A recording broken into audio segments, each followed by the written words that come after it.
Hello everyone, my name is Chandrela Dal. I am from Amity University from the branch of MTech EST. We are the participants of Niyantra 2013 Group D. Here we are going to show you about our project Design and Implementation of Hybrid and Agricultural Robot. We are using DTMF technology in our project. DTMF technology is very cheap, it's simpler and easily available.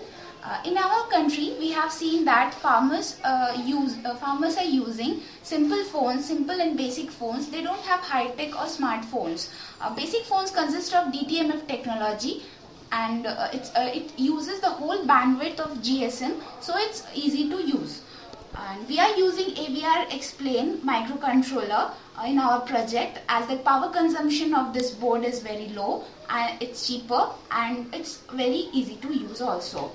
Basically, our project consists of two motors which will drive the robot, and the chassis is there. One robotic arm is there that will plow the field. One robotic cutter is there that will cut the crops, and sprayer is there that will spray the pesticides as per our requirement. Hello everybody, my name is Akash and I am here to tell you about my project details. As you can see, here is a AVR XMega 128A1 microcontroller development board, and here is the microcontroller. To program it, we have used an AVR Dragon in a JTAG mode, and from a 10 header pin you can directly program it.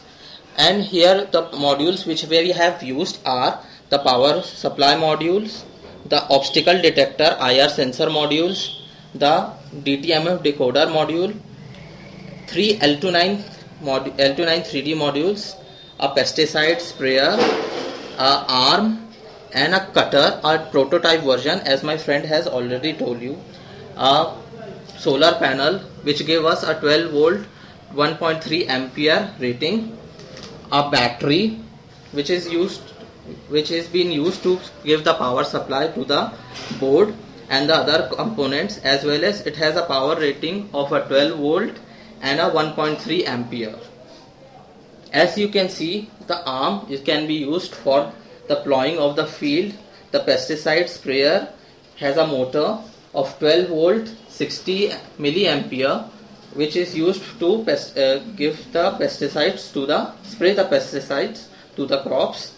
And the cutter which has a 5 volt 30 milliampere, and our DTMF decoder, as on a simple mobile phone with a dual tone. As we will press the keys, the DTMF signals will be sent to the decoder. The decoder will decode it and give it to the input to the AVR Explain board, and a power supply from the power supply unit is being given to the board. The output from the port is being given to the L29 3D, the chassis and the arm and rest. Now we are going to show you the working of our project. I will send the DTMF signals from my phone by calling to the another phone which is attached to our project. Now I am calling from my phone.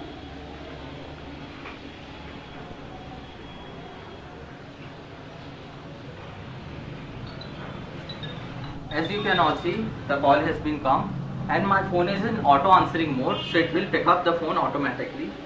Now I will say to ma'am, please send the DTMF signals. As you can see, it moves, and you can see the obstacle detector, which is, as our obstacle will arrive, it will stop, and we have to remove the obstacle by ourselves, then only it will move. As you can see, make it around. Now I will show you the working of the cutter. Ma'am, send in the signals for the cutter. As you can see, the cutter has started moving. Please stop it. The cutter has been stopped. Now I will tell you about the working of the arm. The working of the arms. As you can see, ma'am, please send the DTMF signals for the arm. As you can see, please plow. You can see it will plow, and the robot will move automatically by the DTMF signals. I will tell you how the pesticides work. Ma'am, please send the signal of the pesticide. As you can see, if you put a nozzle here, it will spray. As it will see, the pesticide can be sprayed by this method. Till now we have seen the working of our project. Here we are using MATLAB also for image processing after capturing the real-time images of our crop. As our robotic vehicle will move inside the farming field, it will scan the crops, it will take the images of the crops, and then after capturing them, it will send the signals to our to the MATLAB, and MATLAB will process according to that. And after comparing the previously stored image with the processed image, it will give the signals to the microcontroller for further cutting, spraying, etc. etc. Now I will show you how our MATLAB is going to work. Here, as you can see, I am opening a file, image file from here. Here, first of all, I will show you the image processing of our wheat grain. First of all, we will read the image, then we will show the details, and then write the MATLAB will write the image of the wheat, and then it will take out the information from that. Then background image will be detected, and after that it will show the gray threshold area of the wheat image, and then RGB of the image will be taken, and after that the RGB level is determined, the it will show the image of the grain, and finally the histogram of the wheat grain will be produced. Now I am running my code. Here, as you can see, that first of all, this is the original image of our wheat grain. Then this is showing the 3D image of our wheat grain, pixel area of our wheat grain. As I am rotating,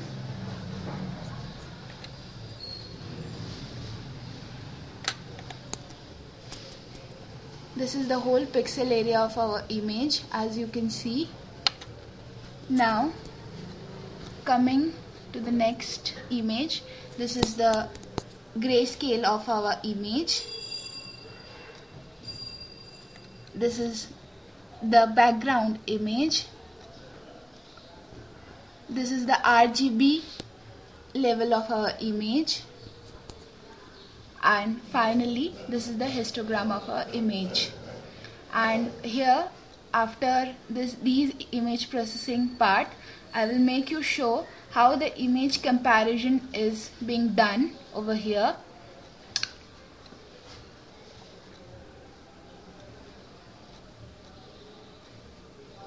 We are using the correlation technique for image comparison. Initially, one image has been stored in the memory.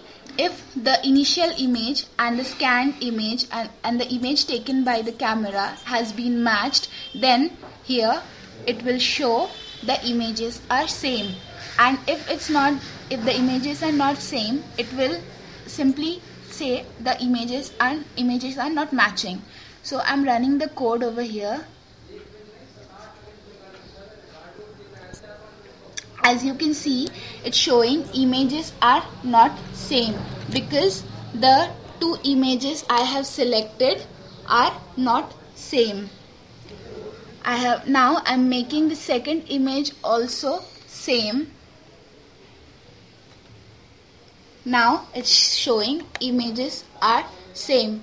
Like this, image matching will be done.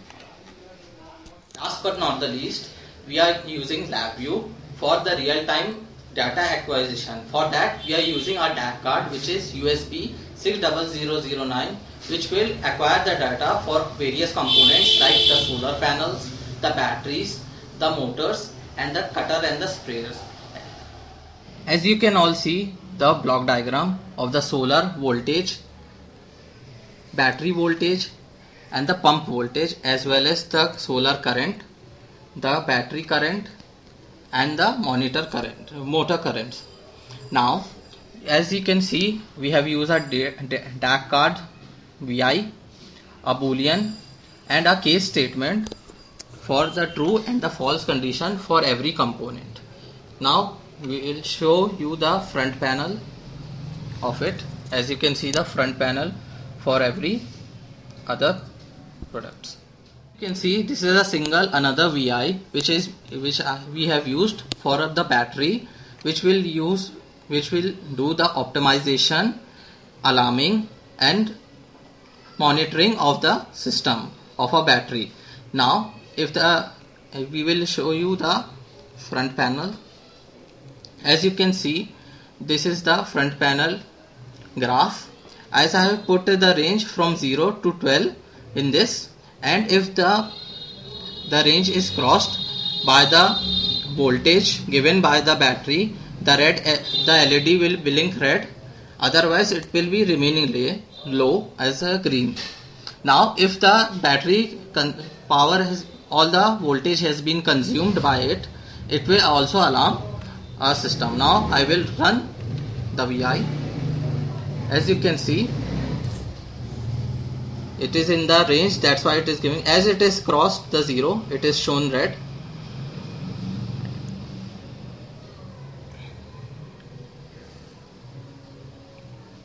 Again you can see. So this how a VI works for this, and I will stop it. A novelty of the project from the previous other agriculture robots is that first we are using a low power controller as well as a solar panel and a battery, which gives us a good amount of voltage and current. In the future we can also use a larger solar panel for heavy duties, as well as the battery high power efficiency batteries for the future, as well as we can use a GPS system for the tracking of the robot and the further instructions. The image comparison will be further done in MATLAB by finding out the mean, median, skewness and kurtosis of the image. We will also be using a high resolution camera for further image processing and image scanning of the crops. We will be even using a DAC card of USB 6009 for acquiring the real-time data of different components of our project, and we will control the whole project from LabVIEW as per our requirement, and we will optimize the power source of our project through LabVIEW. We will either on it or off our whole project according to our requirement, and like this we will be using our project for further and wide range of applications. Thank you and have a nice day.